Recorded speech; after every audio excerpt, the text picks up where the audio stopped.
So Yeah. when you know what I'm saying, you're trying to communicate the best way you can without being offensive and without somebody offending you. And so I get what both guys are saying, and I understand that, now the guy that said that he hasn't had any trauma in his life because his people are born in Nigeria, I was like, He's from Texas, though. yeah, no, I think he was raised You in still understand. Yeah, you get it. And what are you calling that's why I agree. trauma? What are you deeming as trauma? Yeah, that's- and your characteristics, personality, and how you communicate with different people groups. Is that shaped by the fact that your parents were raised in another country? Bro, Yeah, you but can still that- raise in I mean, America. Yeah, that ain't got but nothing to do with that's you. So- but what he's saying, I guess, is because they missed out on the civil rights movement, blah blah blah. That part, coming in the back of the restaurant, water hose down. That his family didn't experience that. But to me, that speaks of a disconnect of this conversation that somebody that's connected to this conversation probably needs to have. I agree with the guy that was speaking at the top.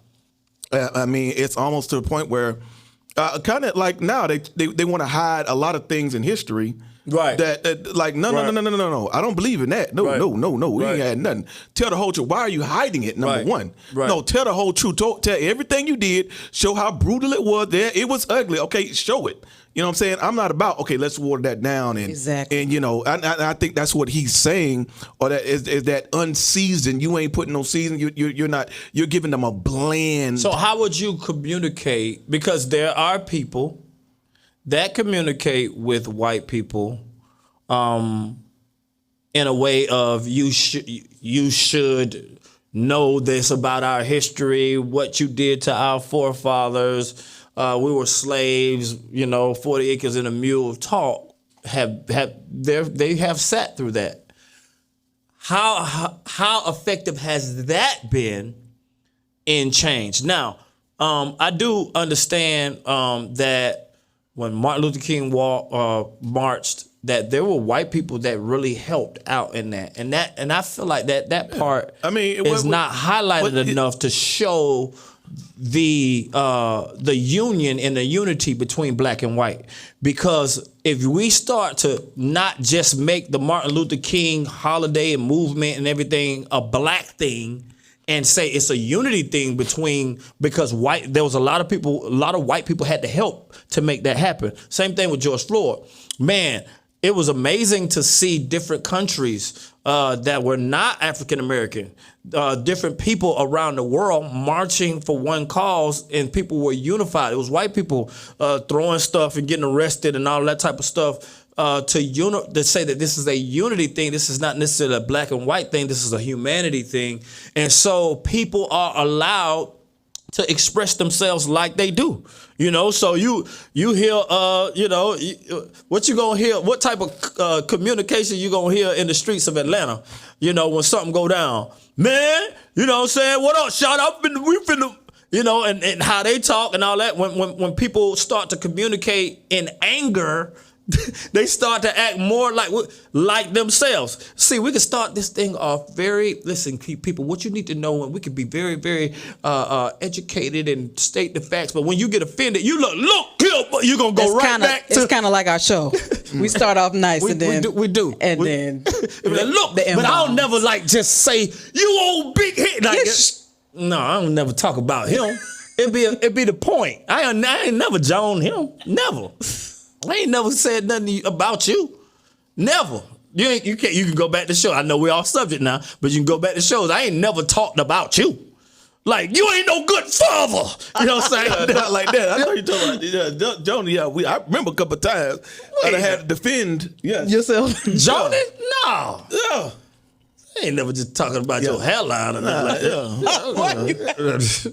I ain't never talking about your shoulders being off. Yeah. That one arm look bigger than the other. I ain't never said no junk like that. My God. Well, let's get to the point. He ain't never. I'm just saying. And I'm just playing. But I think when it comes to communication, when people start getting in their feelings, that the cultural things. If we start having a slang argument in our feelings about, and then people start using slang and stuff like that, that's more cultural. White people are not going to understand what we're talking about. We're not going to understand what they're talking about. You talk about the slang that kids use nowadays, talking about blicky, bumping and running, get the blicky. You don't know what he's talking about. And when he in his feelings, he's not trying to explain to you that a blicky is a gun. So when it comes to heated arguments between cultures, that's where lines of communication are lost. Because when we start arguing, so this man is saying, because I'm not traumatized, I feel like I can still communicate.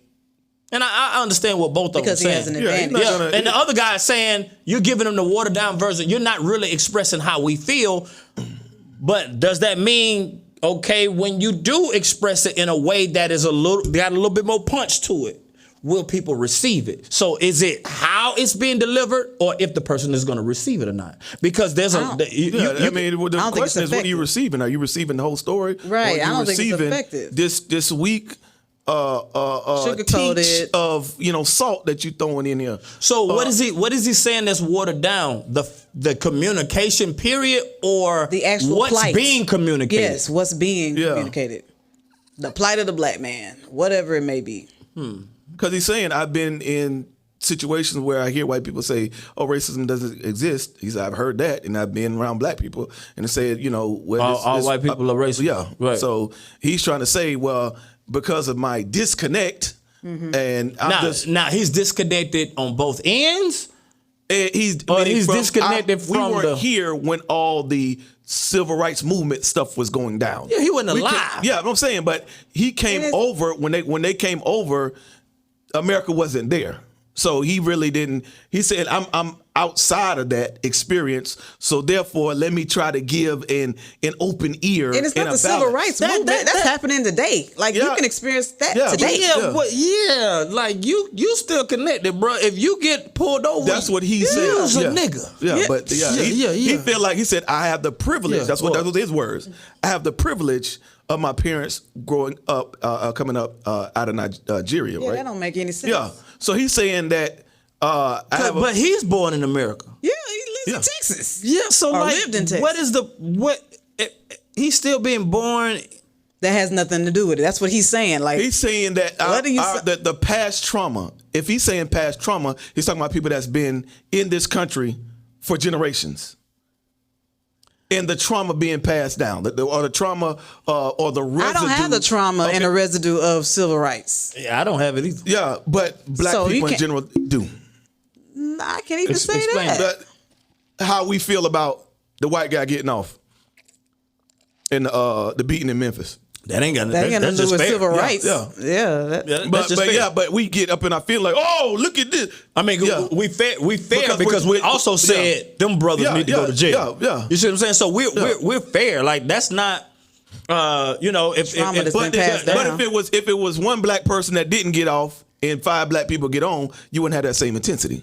If one black person, if it was one black person, if that white guy was black and he got off, and the other 5 didn't, you would have the same intensity. You'd be like, okay, why that guy? But the fact that it was a white guy, I was like, oh no. Because we've seen it so much. You know that's what I'm why. saying. So that's what I'm saying. So you feel you feel like white people. I feel like there are white people same thing with George that Floyd. said there are white people that said, why isn't this guy arrested? I really do feel like like we're asking the same question. I feel like they're asking the same question. Like why isn't this guy? I think they're more like, oh man, it's not gonna go over good. That's what I think they like. Well, most of them, yes. Yeah, I don't think they like. I don't know. I think they're like, well, why didn't he get? I think like, oh man, let's get ready to go move to Wyoming. Yeah, like it's about to go down. Like I think they're thinking like, man, this not gonna go good. Nah, okay. Well, why didn't he, get arrested? I think there are some. I think, especially the ones that are out there marching with them. Super naive. Yeah.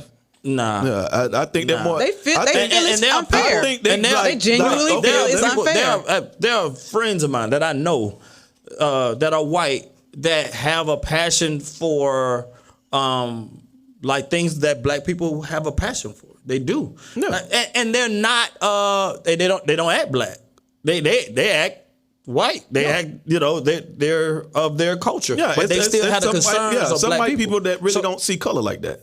So I feel like those are people, because there's a lot of white people that can work with us than against us. And I think in this situation, when you're trying to communicate to a friend, see, it's a difference between trying to place blame, and some people should take the blame. And I'm not even saying that it's not their fault, but if somebody wronged me, if I wronged you, right?